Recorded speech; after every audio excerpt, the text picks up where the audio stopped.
Tuhan. Saya berusaha menjadi orang yang benar. Berbahagialah orang yang membawa damai, sebab mereka akan disebut anak-anak Allah. Membawa damai. Wah, luar biasa. Saya berusaha juga. Termasuk orang yang macam memusuhi saya. Saya kalau jumpa mereka pun saya cerita baik-baik, tidak ada prasangka atau buruk sangka. Saya berusaha untuk macam memperdamaikan mereka, meyakinkan mereka bahwa mereka tidak perlu kamu benci dengan Tony itu. Jangan kamu, tapi tidak tahulah ada orang sampai 30 tahun masih benci kan. Tapi saya masih berusaha, sebab saya tidak membenci mereka. Haleluya, membawa damai. Kalau sesama pemimpin pun berkelahi, itu peratusan Kristen sama menurut kita. Itulah saya berusaha, janganlah kita berkelahi. Jangan. Kalau dunia akan lihat, dunia mendengar, sesama Kristen, janganlah kita bermusuhan, bertengkar, ataupun apapun. Jadi kadang-kadang saya terima saja, biarlah itu. Karena tampar pipi kiri, saya bagi di kanan. Karena ludah di dahi, saya bagi di belakang. Haleluya. Haleluya. Tuhan masih beri saya kesehatan, masih bernafas lagi. Saya teruskan, berbahagialah orang yang dianiayai oleh sebab kebenaran. Di kayu sunyi kan, berbahagia dianiayai oleh sebab kebenaran, karena mereka lah yang mempunyai kerajaan surga. Jangan takut saudara, mungkin ada penganiayaan sebab dunia ini jahat, dunia ini tidak jujur, dunia ini tidak benar. Kadang-kadang kita dianiaya karena kita melakukan kebenaran itu. Kita lapar dan haus akan kebenaran itu. Maka kita dianiayai. Berbahagialah kamu jika kamu dicela, dianiaya, kepadamu difitnahkan segala yang jahat. Bersukacitalah, bergembira, karena upahmu besar di surga. Sebab demikian juga dianiayai nabi-nabi yang sebelum kamu. Memang sakit juga hati kalau orang fitnah, orang mencela, dicemu, didustai, dibohongi, dikhianati. Manusia ini ada hati. Kita di sini berhati batu. Kita ada feeling, ada perasaan. Tapi saya rasa saya boleh katakan paling saya sakit hati pun maksudnya sendiri. Saya tidak balas, saya tidak lontarkan perkataan. Kadang-kadang 1-2 hari saya kembali tenang. Apapun orang buat, sebab ada Tuhan baik. Satu hari Tuhan Yesus adalah hakim kita yang adil. Dia akan membenarkan kita yang setia kepadanya. Saudara, karena masa sudah mau dekat 1 jam sudah, secara ringkas saudara, garam dan terang dunia ini. Garam maksudnya ada perasaan. Kalau Kristen itu berperanan di tengah-tengah bangsa kita, ada impact, ada perubahan. Jangan kita macam kecil hati atau sinis, macam kita terlalu kecil, karena kita semakin jadi minority. Ada satu pandangan, mereka majority besar, kita kalah, macam kita mengalah. Jangan. So garam itu sedikit saja, tapi beri itu perasa kepada adunan atau hidangan makanan.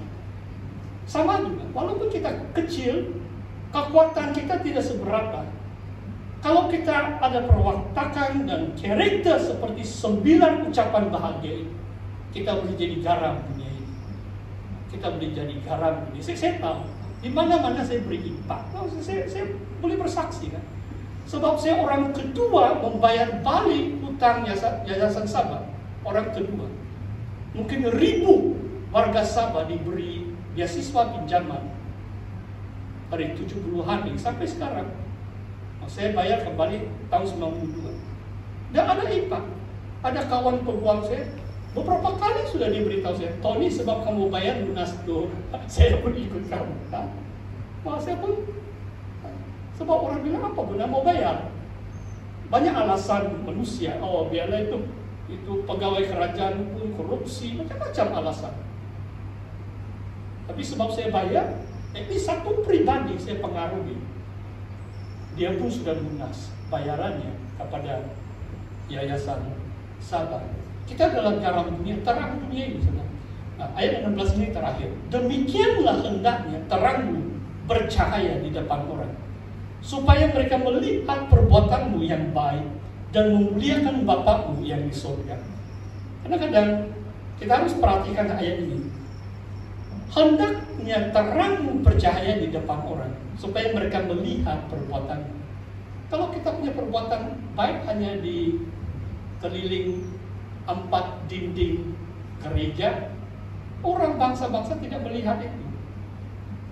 Kita harus buat yang baik kepada orang yang belum mengenal Tuhan, memberi impact. Ini kesaksian yang terakhir lah ini. Saya menamatkan perkhidmatan saya di SDS baru-baru ini, 3 bulan yang lalu. Dan di antara mungkin hari yang kedua sudah saya kasih kosong, sudah saya punya buku pertengahan bulan Juni mungkin 3 bulan yang lalu saya kosongkan sudah pejabat saya. Saya bertugas sebagai pensyarah di Sabbath Theological Seminary, dan saya minta itu pembersih yang pakai tudung. Cara di SDS adalah, sebab kawasan itu sangat besar, banyak bangunan di SDS. Kalau kamu belum pernah pergi sana melawan, kamu akan kagum dengan itu bangunan-bangunan. Kadang-kadang saya pikir saya di surga, saya masih di bumi begitu. Itu bilik mesyuarat, di dinding macam itu UFO, sangat cantik. Itu macam itu penglihatan Ezekiel. Wah, itu lampu, itu ukiran dia, begitu luar biasa. Tapi mereka ada satu syarikat, mereka company, mungkin 4-5 pekerja, hanya tukang bersih itu pekerja tetap. Dan mungkin ada 5-6 orang lagi, ada satu syarikat, company, ada van, mereka hantar itu 4-5 orang. Bersih lah, kasih bersih itu pejabat. Sebab 4-5 orang itu tidak cukup, so kawasan itu sangat luas. Jadi saya ucapkan selamat tinggal lah, goodbye lah itu. Saudara tahu ini seorang ibu, dia bukan tua sangat, bukan muda sangat, mungkin 40-an lah itu. Saya ucapkan selamat tinggal dengan ibu ini. Terus macam dia mau menangis, dia beritahu kepada saya, secara spontan, saya tidak macam cakap apa. Dia bilang, dokter, tiada orang baik sudah di sini. So saya ucapkan selamat tinggal dengan dia. Bertahun-tahun dia membersihkan pejabat, 22 pensyarah. Saya keluar, dikatakan 2 kali, tiada orang baik sudah di sini. Dia pakai tudung. Saya percaya waktu itu mungkin saya tidak tahu dia kenal Tuhan yang saya sembah. Pasti dia memuliakan Tuhan. Karena saya tidak buat apa-apa, mungkin cuma friendly, menyapa dia kalau dia masuk. Saya selalu katakan terima kasih ibu kalau dia sudah kasih sapu bilik saya. Saya tidak tahu pun kenapa dia katakan tiada orang baik sudah di sini. Haleluya. Bagi saya pujian itu dari orang yang bukan Kristen pun, itu saya hargai. Sebab bangsa-bangsa melihat perbuatanmu yang baik dan mereka memuliakan Tuhan Bapa yang ada di surga. Demikian perkongsian firman Tuhan hari ini.